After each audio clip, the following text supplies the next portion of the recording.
1 de abril de 1939.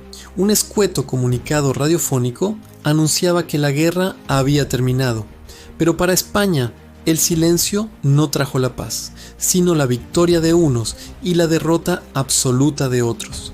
Francisco Franco, el generalísimo, se alzaba como la figura incuestionable de un nuevo Estado que pretendía borrar de un plumazo el siglo XX liberal. España no solo estaba herida físicamente, estaba fracturada en su alma. Durante los próximos 10 minutos recorreremos las 4 décadas que transformaron un país agrario y hambriento en una potencia industrial bajo el puño de hierro de una dictadura personalista. Los años 40 fueron la década del hambre. España, aislada por su cercanía a las potencias del eje en la Segunda Guerra Mundial, se vio obligada a la autarquía. Un intento suicida de ser autosuficiente en un país devastado. El extraperlo o mercado negro se convirtió en la única vía de supervivencia para muchos. Mientras tanto, la represión no daba tregua. La ley de responsabilidades políticas perseguía a cualquiera que hubiera apoyado a la República. Miles fueron fusilados, otros tantos languidecieron en cárceles o en batallones de trabajadores. En las montañas, los maquis mantenían una resistencia desesperada, una guerrilla que el régimen tildaba de bandolerismo. Era una España de luto, de sotanas y de uniformes, donde el miedo se instaló en las cenas familiares. En los años 50, el régimen encontró su mayor aliado, la Guerra Fría. El anticomunismo visceral de Franco pasó de ser un estigma a ser una virtud para Occidente. En 1953, los pactos con Estados Unidos rompieron el aislamiento. España cedía bases militares a cambio de ayuda económica y reconocimiento. Internamente, el nacionalcatolicismo era la ley. La Iglesia Católica controlaba la educación, la moral y la censura. La mujer fue devuelta al hogar, tutelada legalmente por el marido o el padre, bajo la estricta vigilancia de la sección femenina. Pero bajo esa capa de orden medieval, algo empezaba a hervir. Una nueva generación que no había combatido en la guerra empezaba a asomarse a la universidad con preguntas incómodas. 1959 marcó el punto de inflexión con el Plan de Estabilización.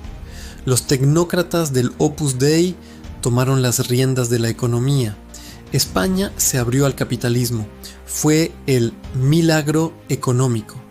Millones de españoles abandonaron el campo para trabajar en las fábricas de las ciudades o marcharse a Alemania y Suiza. Llegó el SEAT 600, el símbolo de que la clase media estaba naciendo. Y con el turismo masivo, las suecas y los bikinis, llegaron ideas de libertad que la censura ya no podía contener del todo. España era una contradicción andante, una sociedad que consumía como europea, pero que vivía bajo leyes de guerra. La televisión entró en los hogares, y con ella, una ventana al mundo que hacía que el discurso oficial sonara cada vez más lejano. Los años 70 fueron los de la agonía del dictador y del sistema.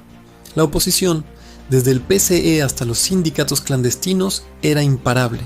El terrorismo de ETA golpeó el corazón del régimen en 1973, asesinando a Carrero Blanco, el sucesor designado. La iglesia empezó a distanciarse del caudillo, y las huelgas se multiplicaron.